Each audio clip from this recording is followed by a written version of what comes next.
Bonjour et bienvenue à nouveau sur Make Believe TRP, cette plateforme. Je suis votre sœur Agé Sorongani et je reviens avec un nouvel épisode. Nous allons continuer à parler sur le sujet que nous avons commencé depuis un certain moment maintenant, la question de l'identité. Et aujourd'hui, je voudrais parler d'un point que j'ai intitulé « Le combat de destinée ».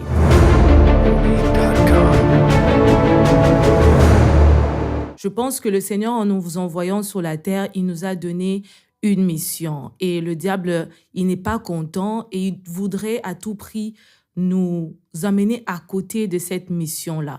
Voilà pourquoi je pense qu'il est important de parler du combat des destinées, de ce que nous disons que nous sommes, ce que le Seigneur dit que nous sommes et ce que la société elle-même dit que nous sommes. Je suis dans Romains 9, verset 20. Mais qui es-tu, toi, pour discuter avec Dieu? Est-ce que le plat demande à celui qui l'a fait, pourquoi est-ce que tu m'as fait comme cela? Est-ce que le potier ne peut pas faire ce qu'il veut avec son argile? Avec la même terre, est-ce qu'il ne peut pas faire un joli plat et un plat ordinaire? Beaucoup de penseurs pensent que l'homme a été créé, mais il n'a pas été prédéfini. C'est comme un inventeur d'un véhicule qui invente sa voiture et qui ne dit pas à quoi est-ce que la voiture va servir. Imaginez un peu que le véhicule dise « moi je vais nager ». Est-ce que c'est un bateau pour nager? Ce n'est pas logique, n'est-ce pas? Dernièrement, j'étais en train de suivre une série télévisée et une femme, après avoir accouché, on lui donne son enfant et lorsqu'elle remarque que c'est un petit garçon, elle s'exclame et dit « Oh, c'est un garçon !»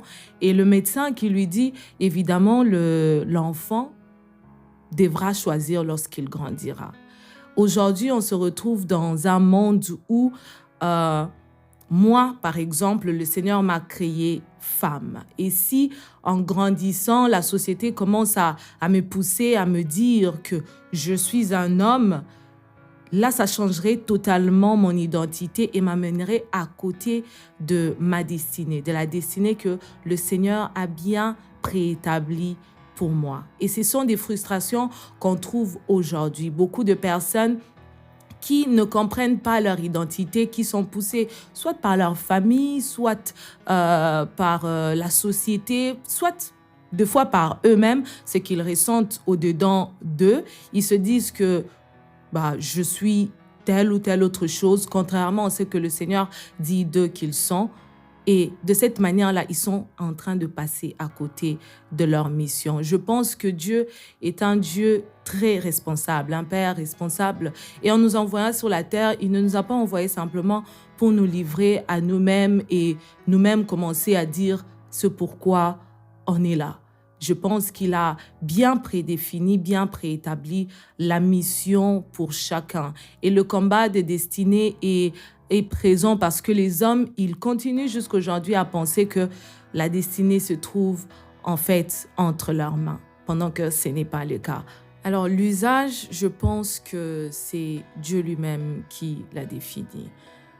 Certains vases, il les a créés pour l'usage intérieur, d'autres pour un usage extérieur.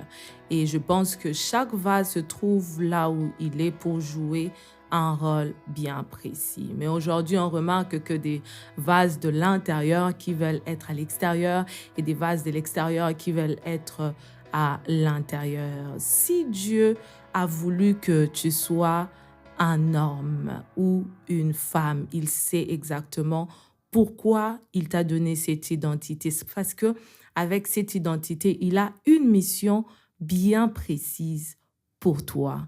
Alors, ne laisse pas la société, ne laisse pas tes pulsions, ne laisse pas ta famille définir qui tu es, mais demande au Seigneur exactement de te donner une identité qui est véritable pour toi. Merci d'avoir suivi cet épisode. On se retrouve prochainement encore sur cette plateforme Make Believe TRP. Si c'est pour vous la première fois d'être là, je vous invite à nous suivre sur nos plateformes Facebook, Instagram et YouTube et à vous abonner massivement. Je vous dis à très bientôt et que Dieu vous bénisse.